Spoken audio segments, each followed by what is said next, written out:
All right, let's.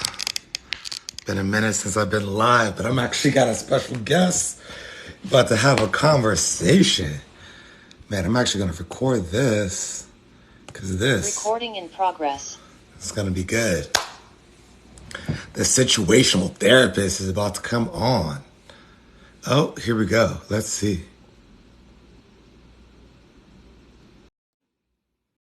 Let's see. I need to get my record button on there too. Hang on, let me find mine on my All phone. right. You're correct. I think this will be a great conversation. Let's see. Start recording. There we go. All Yeah. right, man. I'm so happy to be here. I'm so glad to be here talking with you. I am happy to be here talking with you for the second time ever. Yeah. This would be the same thing. Yeah. And I think this conversation is going to be really powerful. I mean, first time that we met was, well, the first time that we talked to each other verbally was about 5 minutes ago. About five But we have a minutes. Yeah. conversation right now for everyone who's, I know people are just getting on right now. We're going to be talking about spanking and corporal punishment and what that journey was like for both of us. I'm going to be interviewing the situational therapist. If you do miss it, I am going to hopefully be able to upload the audio and put it on my podcast, which is also linked in my bio. Ruthie is out here. Our two favorite creators. Awesome. Cool. So let's go ahead and get started because we both have limited time. And let me before we even get started, let me ask you out of curiosity, because you approached me to kind of have this conversation, and I'm curious as what kind of sparked that thought to have this conversation for you. Right. So, I've been seeing your content for a very long time. Whenever I first started my TikTok journey, a lot of my content was spanking is abuse. Please stop hitting your kids. And I just wasn't very nice about it. And one thing that I really enjoyed about your content is that you had a level of patience about this topic that not that I could not have, but I just wasn't interested in having. And so to see you be so patient about it and talk about it in such, I know that people are at different places in their life on this journey of like not assaulting their children and like even using language like not assaulting their children. Like I have very limited patience for it. And just seeing how patient you were, I just wanted to talk with you and just, one, see where you get that patience from, but two, have a different opportunity to see and engage with someone who is having this conversation in a way that it needs to be had, because I think there's a very specific demographic of people that you're going to reach, and there's a very specific demographic of people that I'm going to reach, and I just thought it would be really nice for us to kind of have a little conversation together and see what we might learn from each other. Oh man, that was beautiful. Well, let's go ahead and get started. And let me ask you because, on that note, for me, it was really reflecting on my journey because I didn't always believe that spanking was harmful as I believe it to be right now. Yeah.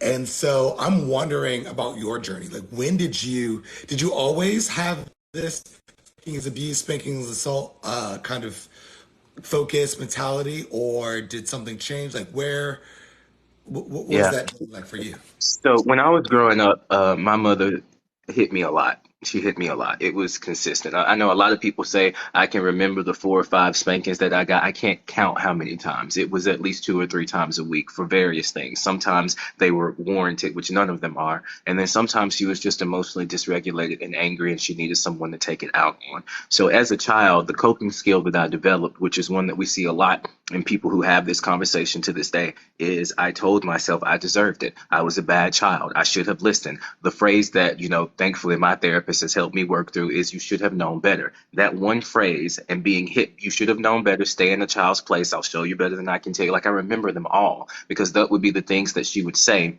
whenever she was hitting me. And so like for a very long time, I simply internalized that I deserved it. I was a bad child. I was doing something wrong. When now as an adult and as a licensed therapist. I simply realized my mother was just hitting me, one, because she was frustrated, but two, because she had a neurodivergent child that she didn't know what to deal with. Three, on top of the influence of the church. The church is a big reason why a lot of people are out here assaulting their children. And so it really took me like growing older. It wasn't until I've always known that I did not like it.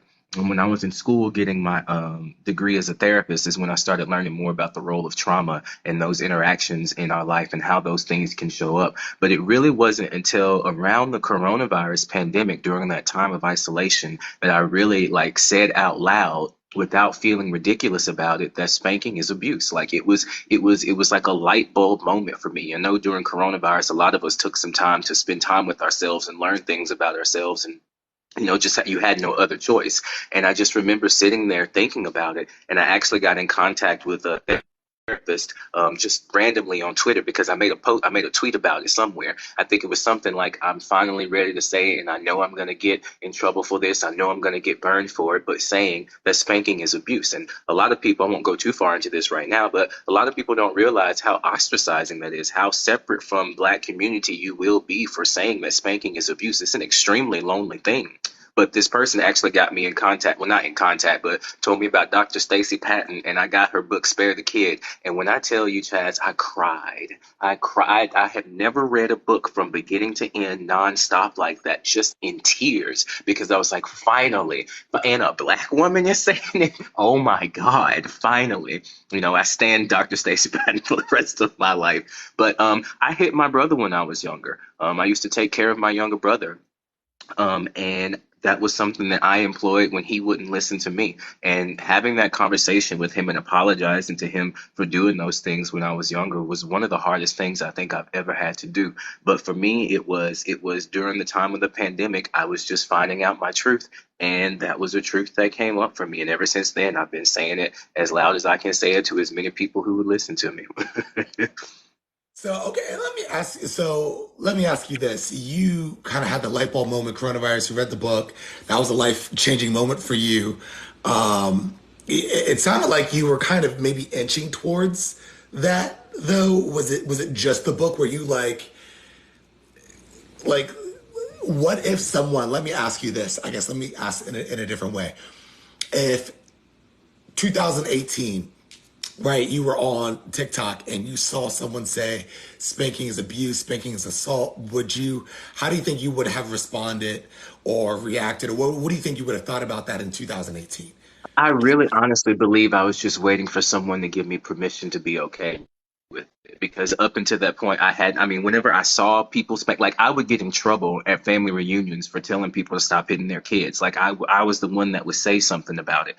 So I think for me, it would have emboldened me. It would have given me like, okay, fine. I'm not, because again, I don't think people understand, it really feels very lonely to say this truth. Like it feels like you're the only person in the world that believes this, because the people who believe otherwise are so loud about it, and they have so much community, and they have so many other people backing them up whenever they say things like this. So I think that if I would have saw something like that in 2018, I would have just started my platform a lot faster. I really do. I really think, and I've seen now that it is not that lonely. There are a lot of people out there that believe the same, and it is work that needs to be done. But it was a gradual progression. And once that happened, there just was no going back. And it made everything in my life make so much sense. I do not have an anxiety disorder. I do not have major depression. My mother used to hit me all the time. My body has been broken from years and years of physical abuse. And that's hard for some people to say. That's hard for some people to admit to, but it's just the truth. And I really think a lot of us would be a lot better off, would be doing a lot better in our lives if we could stop and admit that people are out here trying to solve the wrong problem. The problem is that you are not acknowledging that the things that happened to you when you're younger had a profound effect on the way that you behave now. So for me, it was also a thing of freedom. Oh my God, the freedom that I can't tell you. I felt like I was floating in my front room when I said that out loud. I'm not broken. It was never me. I don't have a chemical imbalance. I'm a victim of child abuse. And like, it's not a great thing to admit, but at least I have a context for my behaviors now. At least I have a context for the things that I was experiencing. Right. And so is that why you are so loud about it in your, because is that one, it sounds like you felt alone before you said it, and then is it because you don't want other people to be alone? You want other people to relate, to know that they're not alone, and you don't want people to feel the way that you felt before you said it out loud. Is that kind of like, Right. And it depends on who we're talking to. Like, for one, there's a couple of reasons why I said it. Number one, I don't want people out here thinking that they are mentally ill when that's not what's going on. Like, it's abuse. Like, we have the adverse childhood experiences surveys, and spanking definitely is one of those things that will get you ranked up there. It is abuse, and people need to know that so they stop trying to treat the wrong thing. There are a lot of people out here who simply are suffering from PTSD and emotional dysregulation, and they're getting diagnosed with bipolar disorder. They're getting diagnosed with manic depressive. They're getting diagnosed with all of these things that are unnecessary. If they would just, they can't even begin to conceptualize that the experiences that they had were abusive. And so they're out here searching for a solution to the wrong problem. What's wrong with me? Absolutely nothing. You experienced significant abuse in your childhood and you're unwilling to acknowledge that. So that's one reason why I say it. And then the second reason, of course, is I don't want people to feel like they're alone in doing it. There are some situations that you can get into. For example, if you have a mother who knows that hitting her child is wrong, and then she lets her child goes to the grandparents and the grandparents hit them, like, I need that person to know, like, it is okay to separate yourself from those people. It's okay. I know that there are plenty of parents who don't hit their kids and they have to deal with going to friend groups or hanging out with people who think that it's okay. And like, they need to know that there are people out there, professionals, that there are individuals that have their back and that are saying that these things are not what the people in their immediate circles might be saying. So a lot of it is validation. And a lot of it is, I just want people to know what's actually going on with them. I don't want them thinking that they are broken or they were born broken or that whatever it might be. No, let's take a look at these experiences, specifically being hit as a kid. I feel like that's important to discuss. yeah. And for me, when I think about kind of my journey and how I got to not believing in spanking and believing that spanking is, I agree that spanking is abuse. I tend to not say it outright just like that because I know that once you say it, it Mm, triggers people, and it closes people off to any right. more information, and they can't hear anything Right. else other than the fact that you labeled spanking and corporal punishment as abuse. But for the record, I will say that I also do believe that spanking is abuse as well. And Yeah. so, and so for me, but I grew up, it's just the way, of course, it was just the way that I was raised. That's what everyone else was doing. And then I started working with children. And I started working in a kind of a Montessori classroom. And there were people who were still using a lot of fear-based methods and strategies with children, even in the Montessori. But in learning about Montessori, Maria Montessori was really big on respecting children as full people. And so I started to see children as full people because I was learning about Montessori, and then Right. being with children, I started to see so many similarities because for the most part, you're kind of like, once you get out of like childhood, you're kind of cut off from children. You're not really with children. I think in modern society as much as we kind of have been in the past. And so it wasn't until I was really working with children, really with children, till I could really see them as full humans. Right. And I'll say that before, like, yeah, if what else are you gonna do? If their kids are kids, and if they don't listen to you, then what else can you do other than to hit them or to put fear in their hearts to get them to comply? And again, have the mentality it's for their own good.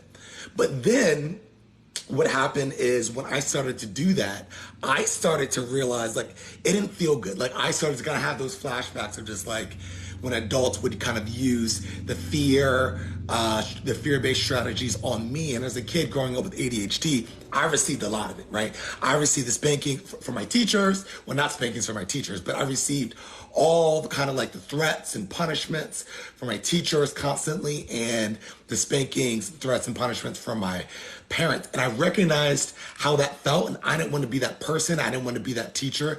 And so then I went to find different ways to guide children. And even when I recognized like this is harmful, like using these fear-based strategies, spanking included, is harmful to children, it still took time for me to learn what to do instead. Because I Yeah. mean, it's easy to recognize, like, okay, you read the book, spanking is harmful, spanking is abuse. It's easy to say that. It's much harder to figure out what to do instead, right? Yeah. And that is what I try to. The reason why I'm so patient with parents, because one, I recognize the challenge it takes to overcome all of that, because the spanking and the abuse isn't just, and as you know, it isn't just it's in your body, right? It's like programmed in your body. So to respond, to learn or respond differently when you perceive disrespect, like, is a difficult process to go through. It's one thing to heal, and then it's another thing to have someone pushing your buttons, your triggers that, again, probably put in because of your fear, the way that you were raised, and all the fear-based environment that you grew up in. But it's difficult to figure out what to do next. And I Right. believe, and from my perspective, I believe that for parents to learn to do better, just like for children to learn to do better, they need the safety and connection of a relationship, right? And they Yeah. need to feel seen and understood so that they can feel safe enough to to try something different, to go out of their comfort zone, to do this, what I would say connection based strategies as opposed to fear based strategies. And so that is why tend to be patient. One, because I I just know the struggle for myself to kind of overcome all that stuff that is literally programmed in my body.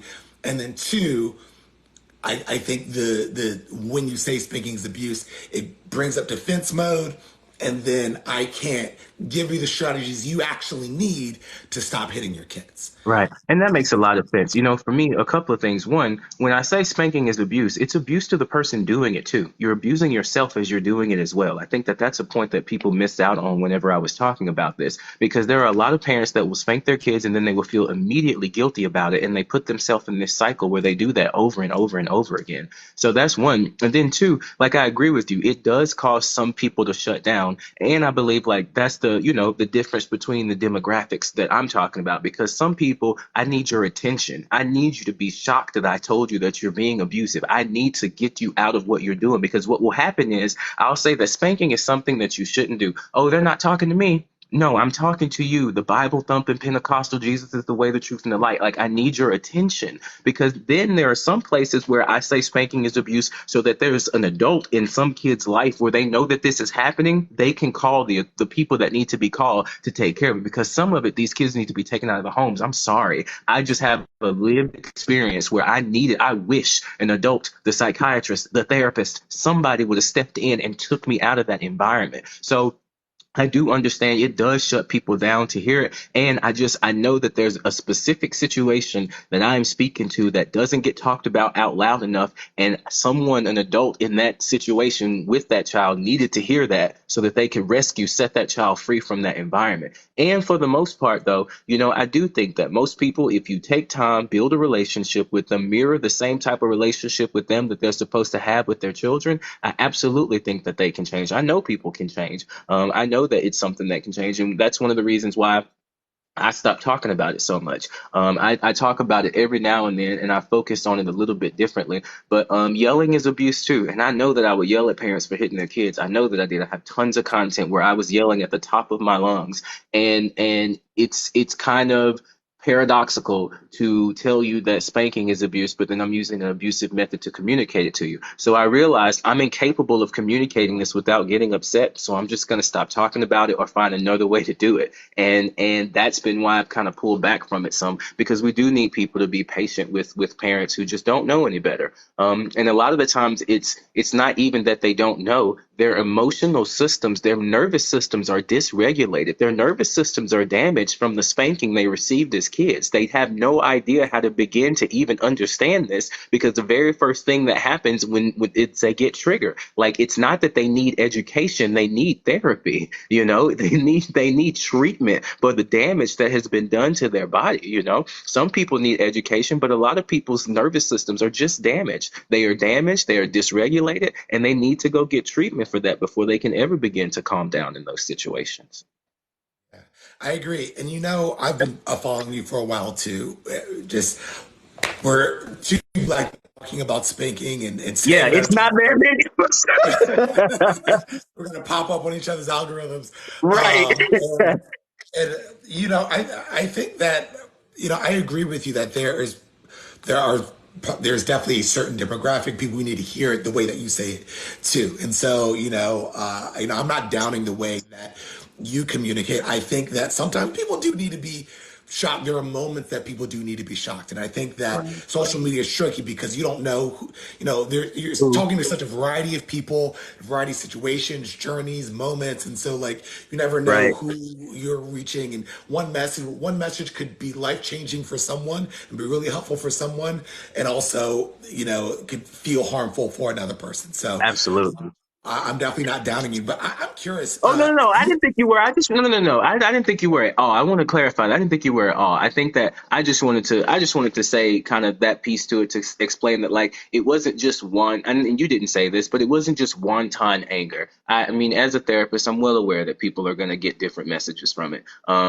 Some of it was just wanton anger, to be fair and to be honest. But I did just want to point out that yeah. I'm well aware that, and not that you weren't saying I wasn't aware, but I know that some of it was harsh, and I think that I know that the way that you are doing it will work in all situations. The way I'm doing it only works in a few, and I really think that that's kind of the point that I'm making. And like you really inspired me to take a seat back and take a second back and decide like, okay, so if I'm really going to do this work, then I have to do this work in a way that is, gonna reach the most people. And I came to the conclusion that I just don't have. Maybe when I'm a millionaire, then I'll have the patience to do it. You know what I'm saying? But right now, it's just for the vibes. It's just not enough.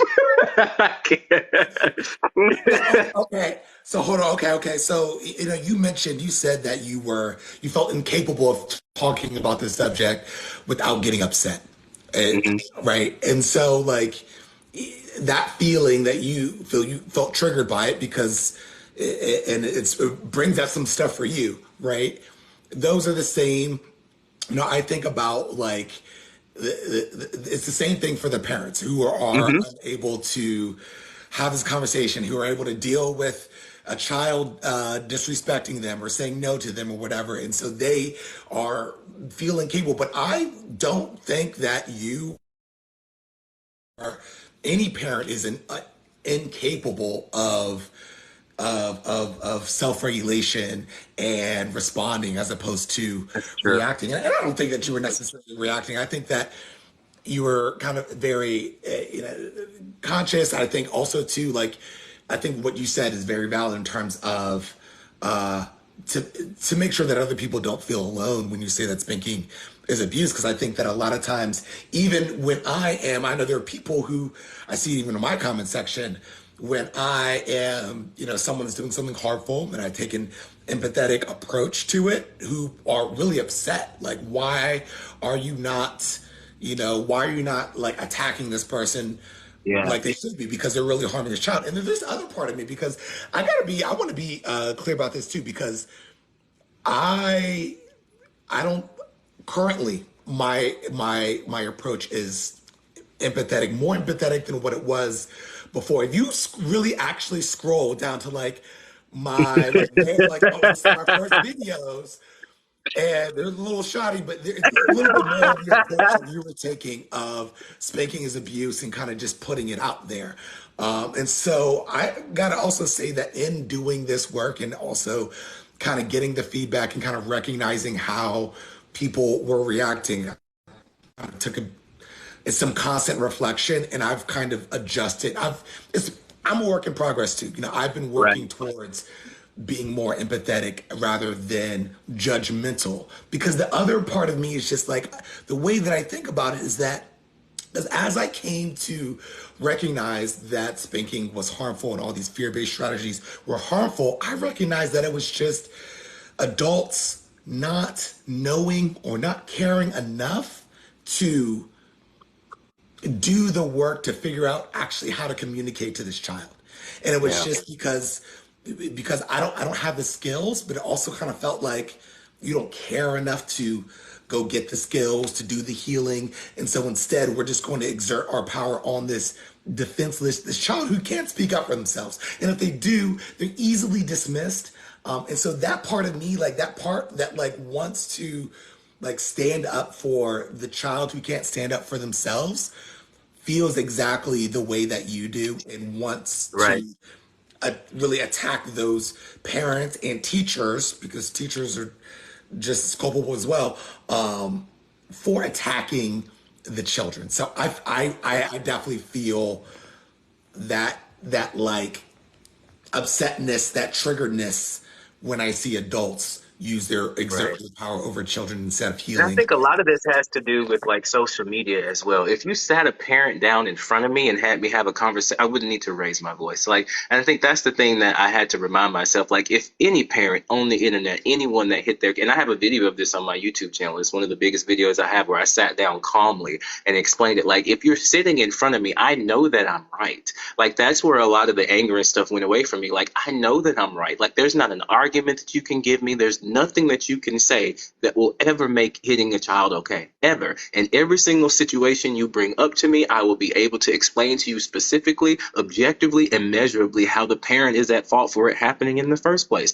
And so, not to blame, but like the behavior. There was an Instagram called Dear Fathers, and I'm really disappointed with this Instagram because it's an Instagram that's supposed to be for Black men and their relationships with their sons. And some of the top rated videos on this Instagram are jokes about the fathers hitting their sons. And this Instagram has over 90,000 followers. I'm extremely disappointed with it. But one of the things that came up for me was there was a comment where a man said, well, nowadays these kids are out here beating up on their parents. And I just simply explained to him, I promise you that you started hitting that kid way before they ever started hitting you.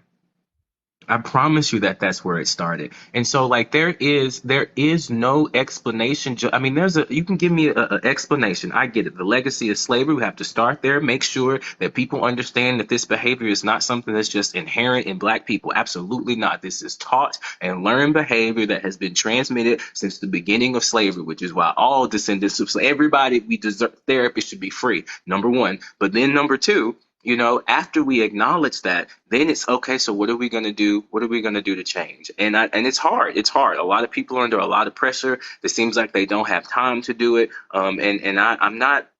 I'm not unsympathetic to that. But yeah, I do think that part of the problem is, in social media, it's very difficult to get in your mind, the person who hits their kids, really doesn't want to, doesn't know any better, and will continue to do so unless you give them a good reason. Like, it's very difficult to think of, like, to me, and I've had to work on this. I'm sure that there are reasonable parents that use corporal punishment, but to me, it's unreasonable by definition. And so it's difficult for me to take a reasonable approach with them. And I'm doing better now. I'm doing much better.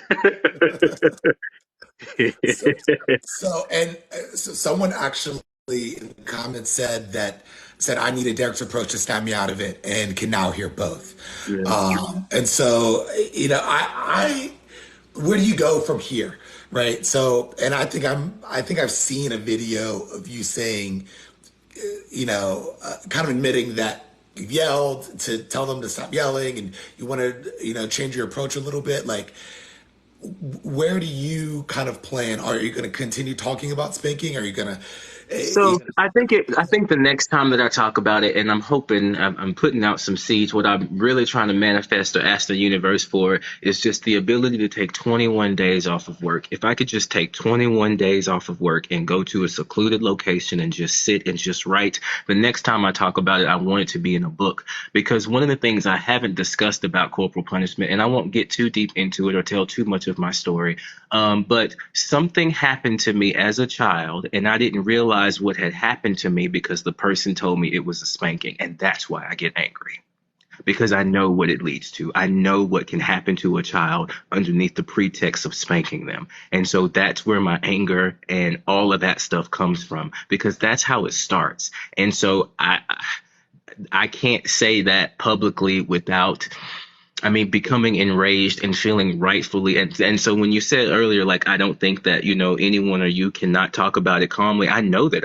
I don't want to. Like, that's the truth. I don't want to change the way I talk about it when I think about the experience that led me, to understanding, and so I think the next time that I really discuss it is, again, I'm trying to manifest them 21 days. If I could just find a way, I will finish this book on it. And I think once people see it in black and white and they really understand what it is they're doing, because I've often told people and people that know me closely, saying that spanking is abuse is nice. It's really nice because I didn't specify what type of abuse it was, but you can definitely categorize it as a very specific type of abuse that would really upset a lot of people if I said that out loud. But it's true.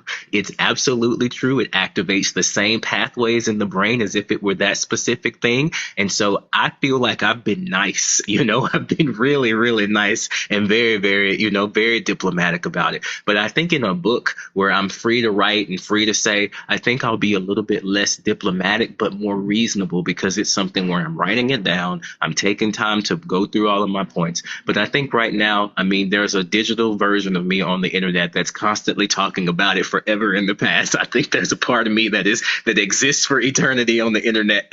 I'm gonna let him take care. He has red hair. and he's taking care of it for me. Okay, okay. All right, all right. And so you plan on you're gonna kind of just let the video stay out there, but you plan on Yeah, writing a book where you can be a little bit more kind of focused and yeah, reflective and really drive the point home. Okay. yeah. Any y'all you got like a name for the book? You got like So I'm trying to decide because there's actually three books that I have started and stopped, but started and where I just need them 3 weeks. The first one was called The Best She Could. And so I wanted to give some explanations of like my experiences growing up with maternal abuse. And I felt like that would be really, really helpful. And so I could weave it in there because really that's the story that it's connected to. I just haven't decided if I want to separate that and then write a separate book on spanking, which I don't think that I need to. I think having the context of my mother and my experiences with her would be really, really helpful. So that's kind of where I'm at. I hadn't really thought of a specific name for for the spanking book, but The Best She Could is really because that's what you hear, and it was my mom beating me regularly throughout the week was her best, and her best is the reason I'm in therapy today. So it's okay, but like I really feel like that. I feel like that's really what I want to do with it, which is why I'm continuing to manifest these 21 days of work. I just need 21 days of silence, of solitude, and I just need an internet connection, chat GPT, and a cabin in the woods, and I will be great. I'll be great and I can pump it out. yeah, you definitely gotta make it happen because I'll definitely be reading the book, Yeah, having yeah, another conversation about the book. yeah, yeah. Um, I am too, since we're plugging our stuff, Yeah, what you got? I actually just came out with an online course that's focused on all those things. Like if you Wow, have come out of spanking, but you want to know what else to do, I just put all that stuff, all the stuff that I like talk awesome. to people. I was really hesitant to put out an online course, but it's been a long time coming. I've done a lot of one-on-one stuff because I know, like, when I can one-on-one and just get the individual stuff with Mm-hmm. people, that is the most powerful work that we can do. But I've taken a lot of that information, that stuff that people ask me over and over again, Right. where they let their emotions get the best of them. They do things outside of their things that are not aligned with their values. But because they don't have the skills, so they just get overwhelmed. They end up spanking or yelling and doing whatever. All that stuff is in the course. So check that out, y'all. Any last things that you want to say about Spanker? Any questions you want to ask me? Because I've been kind of interviewing. Oh no, it's totally okay. I honestly, I'm curious. What do you do to recharge yourself after these conversations? That was one of the first reasons that I reached out to you because, like, I'm not in your videos. You always come with energy. You're always there. And then there's some videos, and I have these same videos where I can tell that you were just tired. Like you're just like, man, like really, like so. What do you do to like because it seems like it's a never ending conversation. It seems like that it's very difficult to look into the future and see one where we don't hit our children. I know that it's there because it's been outlawed in like 66 countries that don't allow this. So I know that one day we will get there. But what do you do? Like, what keeps you motivated and hopeful? And how do you give back to yourself after having this conversation? Because it's a difficult one. I don't think people realize the energy that it takes from your body to even just have the discussion. So I'm real curious about how you give back to yourself or what you do to kind of manage that. One, I just recognize that it's we may not end spanking in this in my lifetime, and I really just see myself as someone who's just moving the needle, and I don't get caught up in trying to control what other people do. I focus really on what I can do, and who I can reach. And I don't really spend a lot of energy with people who, like, I spend more time with people who are on the fence. People who are like, Okay. okay, I hear it's kind of abusive, but like, what else do you do? Like, the people who are like, I'm going to like fight you and like defend it, like I don't really spend a lot of time. I might make a video or so, but I'm not going to spend a lot of time arguing, going back and forth. Like they're not ready for my message, and I'm not going to. I'm going to Right. use my energy for the people on the fence, for the people that are ready for it, because my Yes. goal is just to move the needle just a little bit, right? And in my lifetime, we may still be spanking children. We may still be treating children as less than, as not full people. But my hope is that we can kind of like, especially with social media, we can kind of like really make this go a little bit faster, but really just create a foundation where there's more people who are speaking up, more people who are saying, hey, there's another way. We don't have to spank our kids, and more people who are doing it. And maybe not in this generation, maybe not the next generation, but maybe 3 generations from now. It's we live in a world where a majority of children are really seen by adults and are using connection and collaborative based strategies as opposed to fear and control based strategies. So, one, I spend my energy when it's most useful, and two, Mm. sometimes I have a conversation and I try to have just shut off the phone and just ignore social media, because I think another thing, the challenge of being a creator is that like anytime you pick up your phone, even if it's not like, it's there, like the notifications are there. If you're addicted to social media like I am, like you'll just go on TikTok unconsciously and then hear a message that will trigger you. And then you got to go down this whole, like, I can't let this go. And now I got to create a video. And they've done Yeah, this yeah, yeah, yeah, yeah. an hour of my day because so I try to just sometimes just shut it off and just like, there's a time for that, and there's a time where I'm just recharging. And I try to be like consistent with myself in that. And I think those are the two big things that I do I that appreciate it. No, I help me appreciate you keep for it. sharing that. Yeah, thank you for sharing that with me. I think one thing I have to get better about is not arguing with people so much because you're right. I see a message and I'm like immediately, I thought I got Adobe Premiere Pro. I'm typing up a script. I'm opening up, turning on cameras, putting on makeup, and like I cannot let this one slide. And I really appreciate that message. So we should definitely do this again, though. I think it'd be really, really awesome just to kind of check in and see how your journey is going. And I love watching your content. It's really motivating to me. I think you do a lot of things with really good humor, and I appreciate you having me on your show to talk with you today. All right, right back at you. I appreciate your content too. Even the ones where you're being harsh, I'm like, ooh, he's spitting facts. I'm like, I Yeah. wouldn't say that like that, but I feel it. But I feel it. So, keep doing what you're doing. Like, keep going on the journey. Like, I'm going to be following you. And hopefully, this conversation and everything recorded well.